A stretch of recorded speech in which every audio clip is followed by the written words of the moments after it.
Instead of going down to 5,500 troops by the end of this year, the United States will maintain approximately 8,400 troops in Afghanistan into next year through the end of my administration. The narrow missions assigned to our forces will not change. They remain focused on supporting Afghan forces and going after terrorists. But maintaining our forces at this specific level, based on our assessment of the security conditions and the strength of Afghan forces, will allow us to continue to provide tailored support to help Afghan forces continue to improve. That was President Obama this morning announcing plans to delay the troop drawdown in Afghanistan. Now, we're going to cover a few different foreign policy stories in this segment and also the political implications of terror. But let's start with the story out of Afghanistan or related to Afghanistan. I'll start with Congressman Rothman, who served on the House Foreign Affairs and Defense Appropriation Committees. So 10,000 troops in Afghanistan now. The president's taking us down to 8,400 instead of 5,500, which was his original plan. Critics who want us out of Afghanistan are going to say that's too many. Critics who are worried about stability in Afghanistan are going to say that's too few.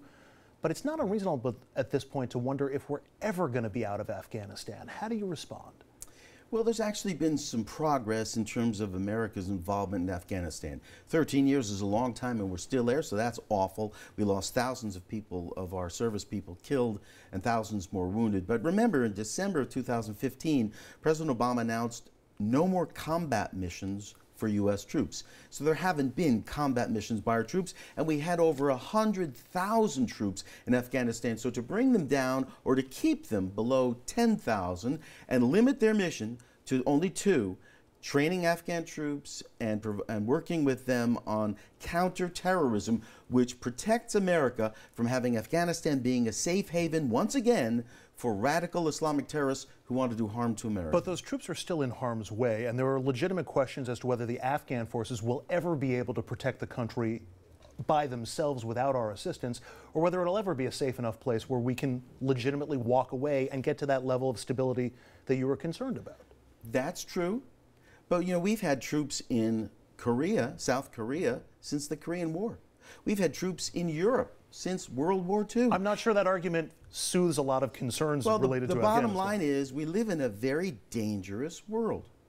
And it continues to be dangerous, notwithstanding our desire that it wasn't dangerous. And so we need to have our armed forces stationed where they can prevent bad guys from organizing and planning to kill Americans either abroad or at home. And that's why we're in Afghanistan, to go from, as Obama did, 100,000 troops now to less than 10,000 and no more combat role missions for us, albeit they're still in harm's way, but only to train Afghans. By the way, the Afghans want us there.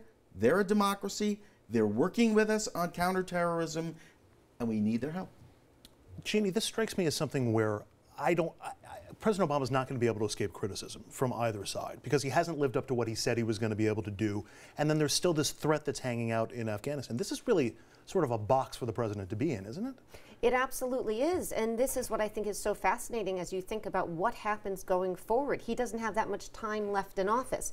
You know, if Hillary Clinton is elected, she has an easier time with this than does a Donald Trump, who has consistently made promises on this that you are hard-pressed to imagine that he could keep. A more hawkish Hillary Clinton is going to have more wiggle room. You know, if she increases the troops, nobody can really criticize her. If she decreases the number, you know, she won't get much criticism. Donald Trump, who had maintained this kind of isolationist posture, is going to have a really tough time dealing with this. You pull those troops out and you get terror attacks, you get, you know, any kind of chaos over there. How is he going to respond to that? He increases the number. He has the same problem that President Obama did, who came in promising to get us out of there and has us mired in there in this way, even though he has decreased the number of troops. President Obama came in this way. Legacy. He inherited the situation. He's promised, as you said at the start of the segment, to get out. And now part of his legacy is going to be the situation of leaving the troops in Afghanistan. So it is a no-win situation for Obama, but it is what it is, because no matter what he does, he loses. I want to follow up on what Dominic is saying, because it's absolutely right. He inherited this problem, and the problem hasn't been resolved. So the question is, what do you do to live up to a campaign hope or aspiration where I'd like to get all the troops out? You just do it anyway, even if it's bad for the national security of the United States? You shouldn't do that. You should respond to the realities of the world. That's what a president is supposed to do, not to say, well, I'm going to let a campaign promise get in the way if it means endangering America or Americans. Yeah, you're absolutely right. But can I just say, then on the campaign trail, you have to be very, very careful not to promise things that you can't deliver. And that's what he did. That's what Trump is doing. Clinton, not as much. I want to shift now to terror itself. And ISIS, of course, ramping up its attacks. It's killed more than 300 people in just the past week. That includes more than 150 people killed in Iraq, 20 plus killed in Bangladesh, 3 separate attacks in Saudi Arabia at the end of Ramadan, and the Istanbul airport assault that killed nearly 50 people. Now, ISIS hasn't taken credit for all of these attacks, but investigators at this point are pinning all of them on ISIS. The question here, though, is whether this increase in terror, how it impacts the presidential race. And Jeannie, I've said for a long time, if you had a generic Republican and a generic Democrat, it would help the generic Republican. They're seen as tougher on terrorism, tougher on foreign policy, and hurt the generic Democrat.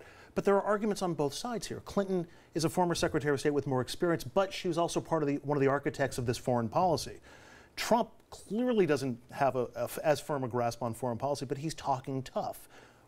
Where do you see this? If terrorism becomes more of a campaign issue, who does this help, who does this hurt?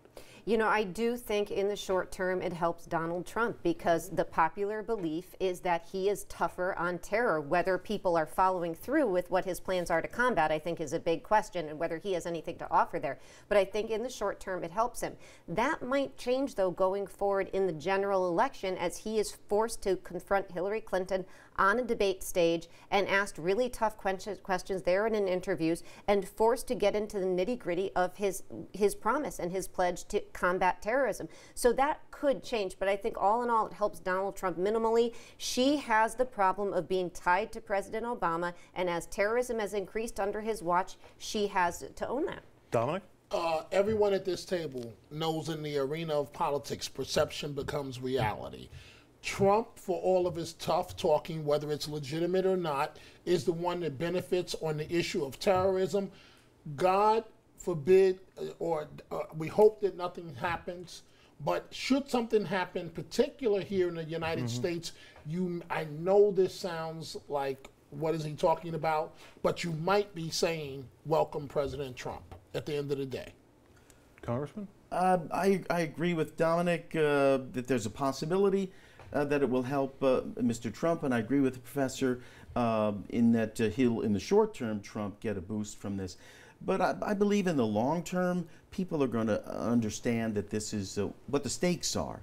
And again, I hate to repeat myself, but the stakes are, in this very dangerous world, who do you want to have the nuclear codes and have the ability to soberly direct our armed forces?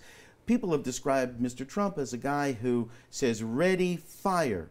He doesn't say aim. He just says, ready, fire. And that's the difference between him, a fellow who has no experience, versus Secretary Clinton, who not only was First Lady and had those experiences, but a U.S. Senator and a Secretary of State. You know, Dominic, Jeannie was talking about Trump answering questions about this and laying out more concrete plans. He's been remarkably able to not do that on anything so far in this campaign. And he's going to do that the entire campaign. Even on a topic like this, if it keeps coming up? Even on a topic like this. On the debate stage, he's going to say, and let's keep in mind, we haven't discussed gender in terms of Hillary Clinton making history as the first woman. And so, in the eyes of some, there may be the discrimination issue that because Trump is a man, that naturally he's more tougher on terrorism. I don't play to that. That's an interesting thought. But of course it's something that in some swing states it's going to be an issue. That's not an issue that people talk about. You don't admit it, but it's there. I want to get Jeannie's take on that. Is there a gender gap when it comes to toughness on foreign policy or terror or any topic for that matter? There is a gender gap, but I think what we do know about voters is that they tend to vote party more significantly than anything else. And I will tell you that is where Trump also benefits. Republicans, you look at those primary polls, Republicans worried about terrorism, increase in terrorism, they get out to the polls more. Democrats more worried about economic issues. As that takes a back seat, Republicans win on that front alone. Congressman, how should Secretary Clinton sort of double down on her bona fides? You've mentioned she's qualified, she has the experience with this. How do you convey that to voters without sort of hitting them over the head with a hammer on this? Well, I think you're going to have to prove the negative, which is that Donald Trump is just unqualified and a danger. That would be her goal. Of course, Mr. Trump is going to claim that she's untrustworthy and arguments like that, although they're not squarely on the question of who knows these things better and has more experience. So I think she's going to come down very hard on all of his very questionable issues. And I'll say this again, I said this the other week I was here. Mr. Trump still hasn't released his tax returns.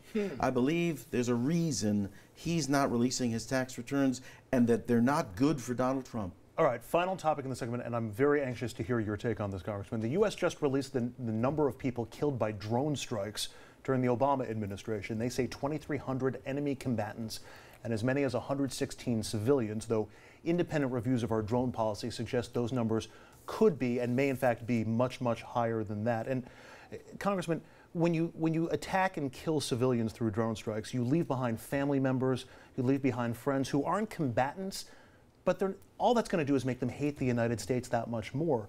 Now, nobody wants to invade, but do we need to rethink the impact of our drone policy?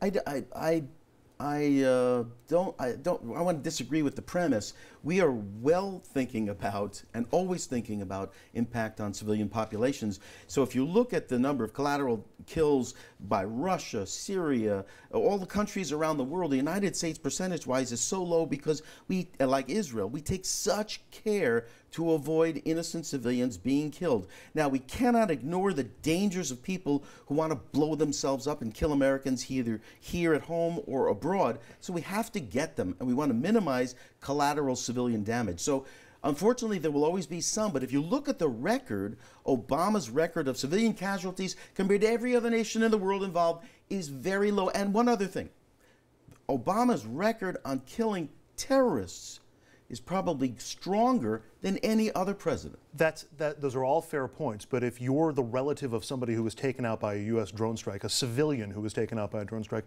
you're not comparing our effectiveness rate or our civilian casualty rate to the rest of the world. You're just thinking, those Americans killed my friend, my cousin, whatever. But if you're one of the family members of the 3,000 Americans who died on 9/11, or the other people who died in other terrorist bombings here in America, you're going to say, get these people before they get us, try to minimize civilian casualties, but get them before they get us. But then we're getting into two wrongs. I believe two wrongs don't make a right. President Obama's doing. Well, you have to walk, gum, and chew at the same time when you're president of the United States. All right, we will leave it there. Up next, back to the presidential race, a major missed opportunity for Donald Trump, another one.